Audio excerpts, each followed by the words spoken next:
¿Qué tal? ¿Cómo les va? Bienvenidos a Directo al Punto, como siempre, otro encuentro que hacemos cada vez que podemos aquí en Rus Media TV. En este caso lo que vamos a proponer charlar es con alguien de la casa, alguien que ya hace muchos años está vinculado con Rus. Él es médico auditor, pero también me interesa hablar de su vida política, porque ha sido intendente de la ciudad de Concepción del Uruguay, actual senador aquí en la provincia de Entre Ríos, y me refiero al doctor Martín Oliva, que ya lo presentamos. ¿Cómo está, Martín? ¿Cómo va Hugo, eso? qué buena idea esto, ¿eh? Bueno, muchas Sí, gracias. septiembre del 2006, 19 años va a ser ahora que estoy vinculado a esta empresa. Es un honor ser un integrante de RUS, Ujú. porque, digamos, es como un faro que pueden mirar los empresarios de la ciudad o las personas que desean aportar por Uruguay, porque si uno mira la historia de cómo se hizo, cómo fueron creciendo, los alcances, la organización que tiene Ujú. es de destacar. Por eso siempre digo que uno de los dirigentes o las personas que son importantes en nuestra región, la provincia, es Juan Carlos. Entonces, esta apertura hacia esto me parece que es una muy buena idea. Bueno, sí, sí, la verdad que sí, el ir por la comunicación y a través de esta, que es ahora se llama streaming, pero que también a través de la pantalla vamos a llegar a distintas localidades de la provincia de Entre Ríos, hace que la comunicación se agilice mucho más todavía. Lo que te quería consultar es que hace 19 años que sos médico auditor de esta empresa, Sí, el cargo es asesoría médica porque asesoría. inicialmente auditábamos el- las admisiones que podían tener a los ingresos, a las pólizas que tuvieran que ver con salud o Ujú. mirar los siniestros que vinculaban al tema de salud. Después empezamos a diversificar las acciones, como viste recién, que hacíamos algo vinculado a la salud de manera preventiva, generábamos charlas con distintos especialistas que cuidaran preventivamente la salud del capital humano. Después acompañamos los procesos de enfermedad de los trabajadores, era un poco más en la presencialidad, aún también. Entonces hay veces que hay desgraciados sucesos que tiene algún trabajador, algún compañero de trabajo, y estamos por ahí no vinculado a la especialidad, sino Ujú. acompañando o supervisando que la atención sea la que Claro, bien. tenga, sino que se traslade a donde. Rus, viste, cuida mucho, pero mucho su capital humano para que, obviamente, para que sea mejor. Cuando empezaste con la actividad política que demanda mucho tiempo, vos primero fuiste viceintendente, o sea que estuviste al frente del Consejo Deliberante y que, bueno, lleva su tiempo. Después fuiste intendente. Así todo seguías con tu consultorio particular y también siendo auditor de la empresa. Si uno lo tomara, diría que el cargo, que es discutible, será otra charla, si la dirección del hospital es un cargo político, En la pero dirección del hospital, claro. empieza desde ahí. Y la verdad, nunca la empresa me pidió, dijo, pero nada. Obviamente que la exigencia es mía. Y yo siempre tenía un acuerdo, entre comillas, con mis vecinos, con los pacientes, que yo nunca iba a dejar mis actividades porque no vivo de la política y vivo de lo que genero en el ámbito privado, que es mi consultorio. Tomé licencia del hospital porque, bueno, porque era como incompatible con los cargos públicos. Pero ahora doy clase en una universidad pública, trabajo para esta empresa, trabajo en mi consultorio, y bueno, pero le dedico mucho a eso, a la actividad de la docencia Ujú. y a la actividad del consultorio, y nunca lo dejé y espero nunca dejarlo. Y seguís con la actividad legislativa ahora como Y la senador. actividad legislativa yo le dedico a veces más, a veces menos, pero son 2 días enteros, desde las 9, 9:30 que llego los martes hasta todo el día. Me quedo hasta las 7 en la cámara más o menos, Ujú. las 10 horas, y el miércoles muy temprano. Ahora sesionamos a la 1 de la tarde, pero antes de la tarde. Son 2 días, pero después voy al departamento. O sea, las otras mañanas, eh, qué sé yo, voy hasta Las Moscas, o puedo ir hasta Vaso, Claro, eso, a la cómo es el comuna de resto de Tala. los días? Hay 2 días que estás en Paraná Sí, y y el el resto resto de es las febrero. mañanas, o a veces, la otra vez acompañé a Horacio Córdoba a su apertura de sesiones a la tarde en la comuna de Tala. y depende de las necesidades. El otro día fuimos a San Justo y combinamos una hora y visitamos, llegamos recursos económicos propios, ¿no? Nosotros los senadores no tenemos fondos más que los que son nuestros gastos de representación, que nosotros decidimos acompañar a clubes, a instituciones. Así se reparte la tarea legislativa y aparte como analizamos recién, la propia, claro, donde mi foco es un foco muy importante es la asesoría médica acá, mi consultorio y la docencia. Ahora, es interesante la experiencia de gestión en tu caso personal, porque, a ver, gestionar la dirección del hospital es un cargo ejecutivo, una cosa de estar al frente de batalla. Sí. Y pasaste al legislativo, que me imagino debe ser otra cosa, el Consejo Deliberante. Intendencia y ahora otra vez legislativo.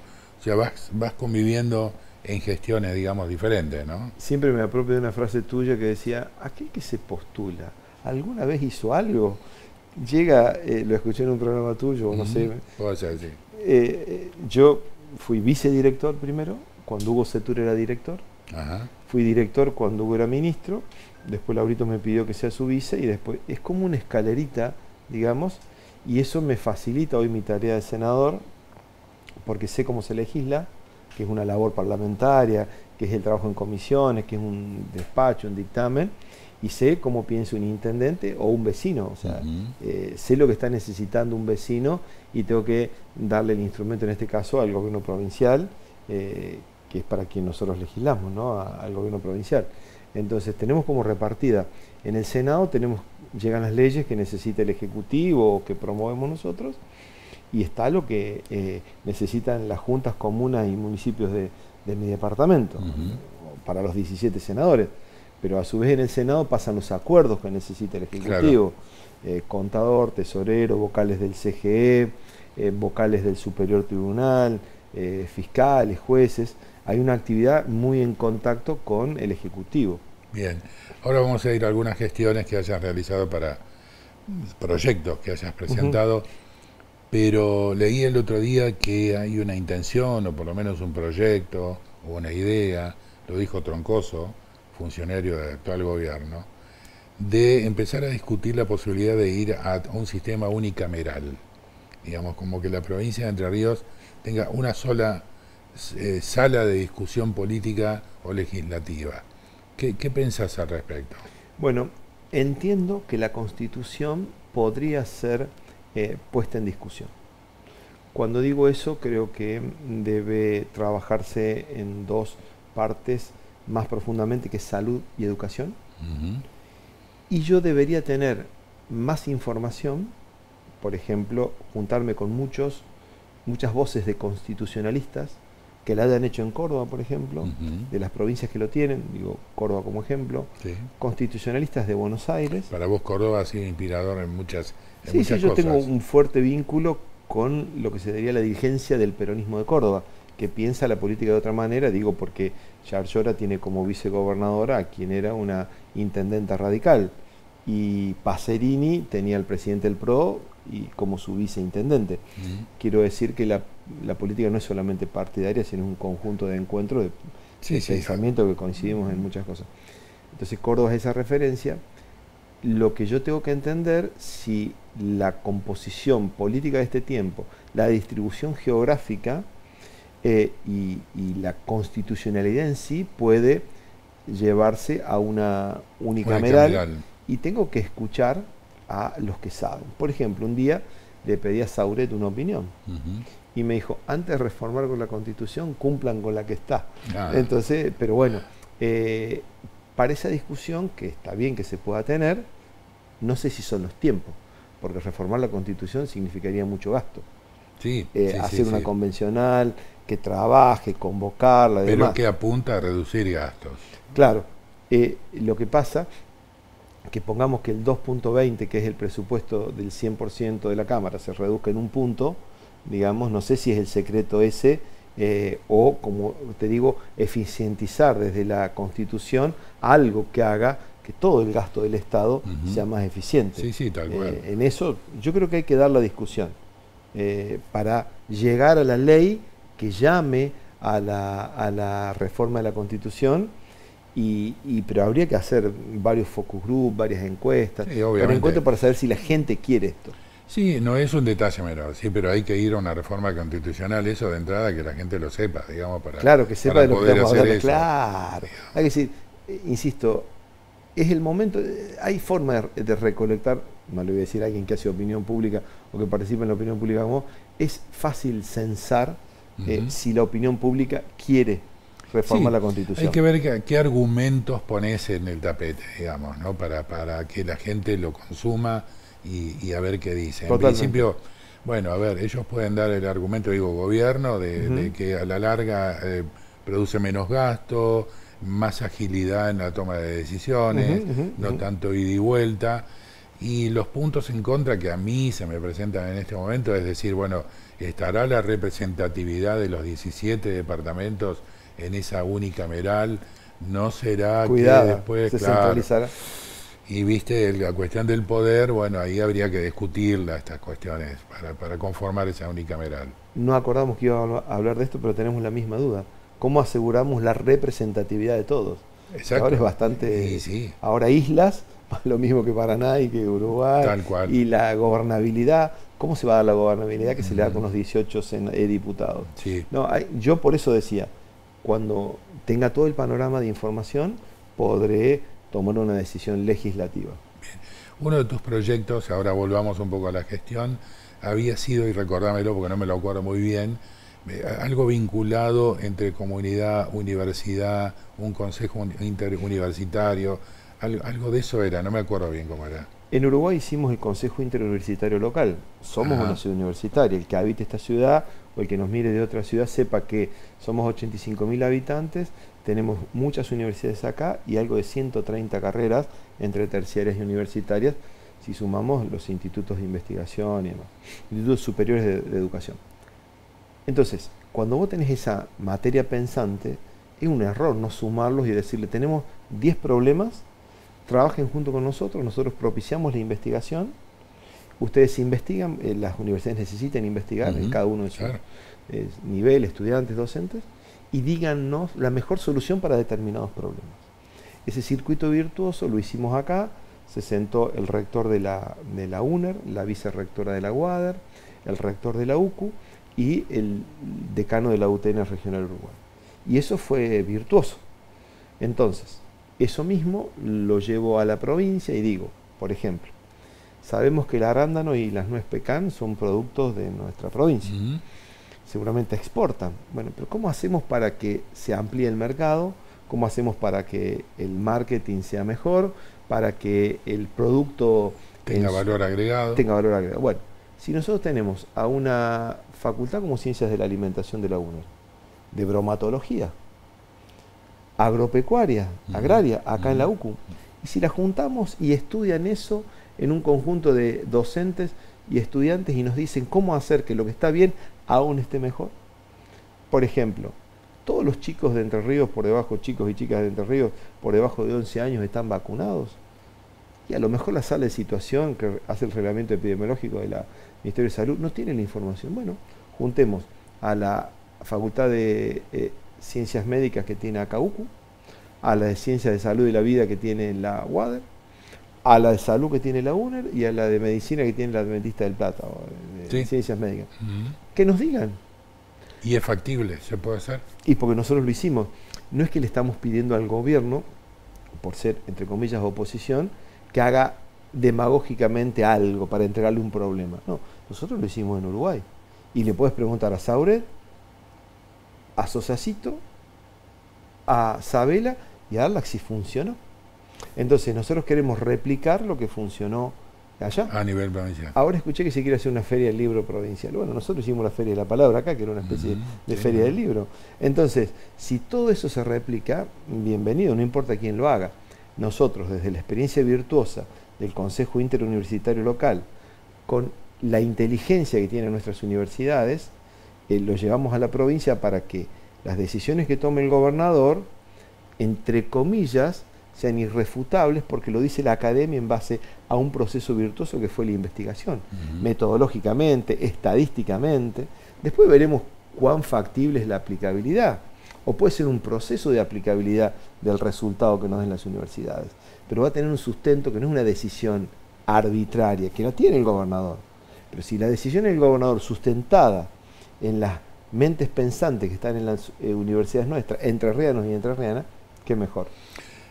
No sé si sirve la comparación que voy a hacer ahora, pero qué bueno que se unan la materia gris de las distintas universidades para investigar X tema, y qué bueno que se una el empresario local, el comercio local, la educación, o digo local, pero ¿por qué no pensar en mostrar el potencial económico, educativo de la costa del Uruguay con una expo, por ejemplo, que uno puede hacerlo tranquilamente Ya lo desde hicimos. este lugar? La expo funciona de esa manera. Esta empresa tiene su BURRUS, es su universidad empresarial, porque cree en el capital que mejora. Ahí, me refiero, te lo planteo por la cuestión de la unidad, de la unión, ¿no? Va a salir virtuosa si vos le dejás al Estado que sea un patrocinador del encuentro, del empresariado y la vida universitaria o de la enseñanza. El producto final no puede no ser bueno. Y si después el Estado toma lo que dice esto, es virtuoso, es virtuoso. De hecho, nuestras expos iban creciendo, seguramente se deberán retomar o deben estar en carpeta a hacerla, porque es virtuoso y debe hacerse, sin ninguna duda. Martín, yo considero que Entre Ríos es la hermanita pobre de la región centro, lo ha dicho varios, no solamente yo. ¿Por qué crees que estamos como estamos en Entre Ríos? Bueno, decirle al presidente del Centro Cultural Urquiza eso es difícil, pero tenés ahí adentro integrantes, siempre me decís que no te gusta hablar de la historia, pero tenés ahí adentro varias personas que saben mucho, y yo te voy a hacer un análisis que no sé si ellos coincidirán, pero creo que la osadía de Entre Ríos se pagó cara. ¿Y todavía la estamos pagando? Yo creo que sí, y te voy a explicar por qué. Recién entre el 62, 63 se esbozó un proyecto de comunicación con Santa Fe, que lo terminan de hacer dos dirigentes, dos gobernadores, Beñis Uranga, Santa Fe Entre Ríos, se termina haciendo, ya creo que en el gobierno de facto, pero estaba avanzada la obra, y hasta el 70, por así decirlo, no teníamos comunicación con Santa Fe. Puerto, por ejemplo, en realidad Rosario. no teníamos, estábamos en una isla. Pará. Después viene un gobierno militar, paradójicamente, 74, 75, 76, yo no la viví, nos conecta con Buenos Aires. Recién creo que en el 2003, 2006 se inaugura la conexión con Victoria. Entonces, de aquel aislamiento geopolítico por ser la puerta de entrada hacia el conflicto luso o brasilero en su momento, el conflicto con Buenos Aires, pagamos esas consecuencias. Creo que la osadía de Ramírez y de Urquiza después se paga costosamente con el aislamiento de nuestra provincia. Mientras tanto, ya tenía Córdoba y Santa Fe 400 y pico de años. Si bien tenemos 200 y pico de años nosotros, pero creo que el aislamiento geopolítico, que ya teníamos por habernos fundado, digamos, 200 y pico de años después que Santa Fe y Córdoba, nos lleva después.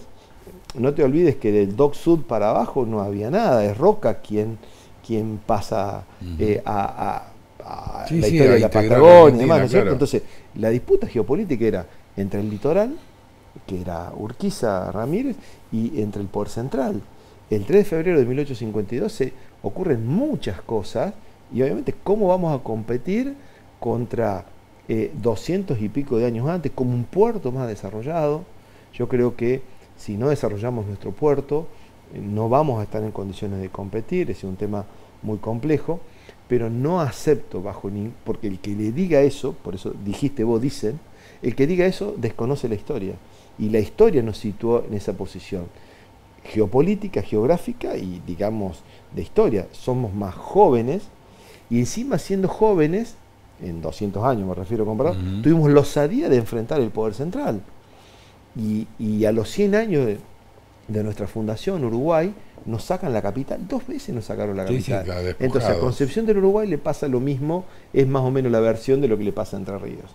Esas osadías se pagan caro, se pagan caro. Entonces hay que apostar por mirar qué es lo que hace Santa Fe, Entre Ríos. Córdoba no tiene, Santa Fe, Córdoba no tiene puerto, Bueno, pero Santa Fe sí, nosotros tenemos que recuperar nuestro puerto. Como sea, tiene que ser una política de Estado, recuperar nuestro puerto, tiene que ser una política de Estado, favorecer las Cuando producciones. hablas de nuestro puerto, ¿hablas de Concepción Sí, específicamente o de sí, Ibicu y Itapé? y bueno, tengo un sesgo, digamos, pero yo quiero el de Uruguay, y, digamos, estamos acalados del Atlántico. Claro. Entonces, no, toda la producción debería salir por acá y no por Rosario o por Zárate o por el puerto de Buenos Aires. No digo toda, pero mucha de la producción debería sacar acá. Entonces, no se lo podemos achacar a ningún gobierno. En una de esas el gobierno provincial ya está trabajando en un modelo que haga que este puerto cobre mayor actividad. Bueno, pero no somos la hermanita menor, te digo, este análisis geopolítico. Okay. Lo explico de esta manera. Podés invitar a alguien acá que lo puede explicar mucho mejor. No, puede ser, o que vos tenga otro enfoque, a lo mejor. Claro, por supuesto. Ahora, ¿no hay un grado de responsabilidad de los dirigentes también en ese sentido de estar como estamos? Porque te digo, el otro día lo escuchaba el doctor Saurete en una charla, justamente, en de alguien le preguntó algo parecido, como Buenos Aires es una ciudad satélite que tiene mucha incidencia en Entre Ríos. Bueno, pero por ejemplo él hablaba de un puerto, lo presentó al puerto, y sin embargo nosotros acá todavía estamos sacando rollizos sin valor agregado. Concepción del Uruguay lo planteó como una ciudad que hace más de 100 años que tiene una zona franca y que todavía no ha empezado a caminar como zona franca. Y lo comparó con La Plata. En La Plata también hay un puerto, pero que da 3 millones de laburo a personas que directa o indirectamente generan. Lo comparó con la zona franca de La Plata y las dos empezaron más o menos en la misma época. Entonces, ¿cuánto de responsabilidad por ahí también tenemos los entrerrianos en estar como estamos? No digo me encanta que no sea una teoría esta como la que vos decís, ¿no?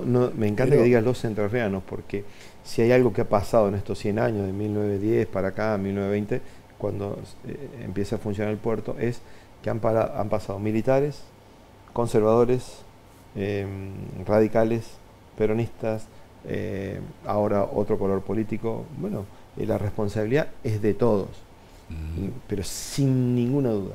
Solamente tenemos que, entre comillas, preservar a aquel intendente que no tenga los recursos para hacer la inversión. Es una inversión provincial o nacional. Vos fíjate que la planta de tratamiento de líquidos cloacales, que dejamos licitada aquel 21 de noviembre, y que ahora ya está en marcha, necesita de fondeo internacional. Bueno, habría que tener ese mismo fondeo para hacer de nuestro puerto, en una visión, pero es una visión de provincia y de país.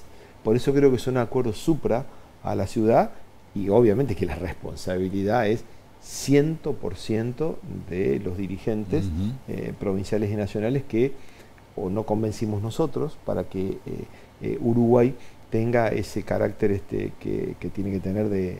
Yo creo que la tiene dentro de Entre Ríos. Uruguay es una potencia porque tiene intelectualidad, que es la vida universitaria, tiene trabajo, mucho trabajo, tiene un parque industrial que crece, tiene tiene varios motores económicos, digamos. Sí, pero nos falta el puerto. Nos falta el puerto y nos falta desarrollar más el turismo, inclusive, a mi criterio. Sí, la provincia no tiene un turismo de alta gama, porque si vos te pones a analizar qué turismo es el que visita Colón, el que visita Gualeguaychú, pero yo creo también que no se le puede pedir todo al Estado, y capaz que el Estado no ha generado los vínculos virtuosos con el privado para que así sea, ¿no? Porque acá damos fe que la educación privada puede crecer, porque la UCU lo hizo, digamos. Sí, entonces, hoy lo hablábamos en la es radio, responsabilidad. Yo creo que sí, es de todos, es de digamos. todos. Porque si no está como este hábito de siempre ir a pedir la billetera del Estado. Y en realidad la billetera del Estado es nuestra, o sea, somos nosotros. Vas a pedirle al administrador de turno en este momento que elegiste.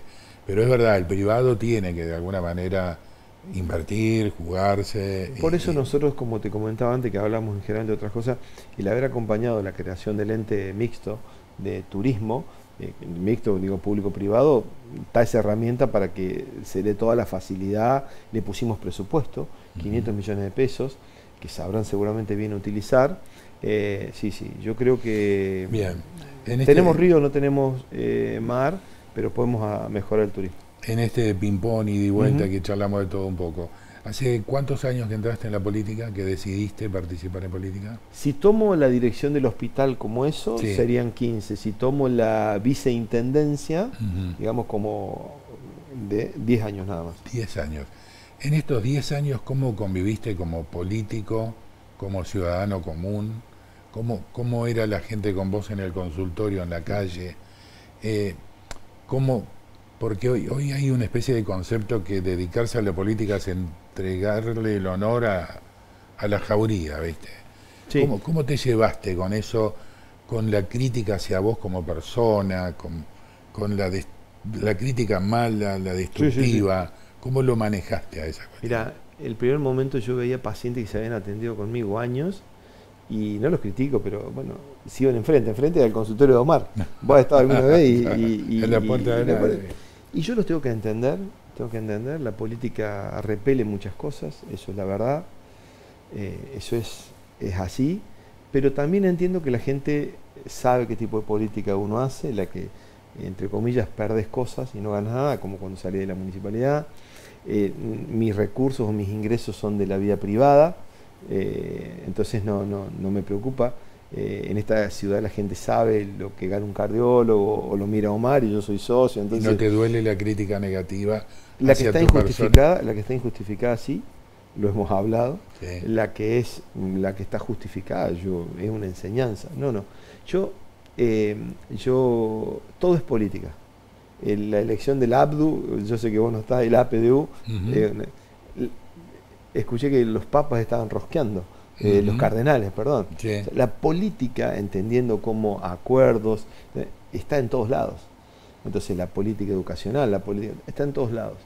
Lo que pasa es que la política tiene hombres, y los hombres muchas veces equivocan por sus acciones al concepto de la política. Pero le ha pasado a la iglesia, le ha pasado a la política en general, y seguramente le habrá pasado a las empresas, a los comunicadores. Pero la acción política per se, el encuentro, el diálogo, el consenso, el respetarse, todo eso es sano, es la historia de las polis de Grecia, de Roma, está hecho. El problema es que los hombres tienen defecciones, los hombres tienen errores, entonces nosotros tenemos que contribuir desde la política a que la política sea mejor en cuanto a quien la lleve adelante tenga las virtudes para encabezar esa acción política. Entonces, lo mismo que mi movimiento es un movimiento nacional que tiene un partido y hombres. Yo no me puedo hacer cargo de eso. Sí, a mí me siento un integrante más del movimiento. Nosotros no podemos desconocer a la UCR, por ejemplo, por lo que le pasó a una persona. No podemos. Está bien. Entonces, ahora, pero ¿cómo te llevas con eso cuando un hombre de ese movimiento al que vos perteneces desprestigia ese movimiento? Es doloroso. Es doloroso. ¿Cómo hacer para remar ahí Trato de explicar esto. Como te debe pasar quizás a vos cuando sabes que un comunicador... No, sí, obviamente que cae. Yo trato de primero ser transparente, de que la gente sepa de qué vivo, de que la AFIP tenga todos mis datos. Hice la declaración cuando me pidieron en la Cámara de Senadores y puse lo que tenía que poner, digamos, hablando mucho de eso, porque a veces se pone en telejuicio la honestidad, ¿no? Sí, no la intelectual, sino la económica, no sé cuál. Bueno, entonces, y hay que estar dispuesto a poder dar explicaciones. Y yo camino por mi ciudad tranquilo en cualquier lado, pero entiendo que tenemos que contribuir todos a que no sea la política mala palabra. Sí.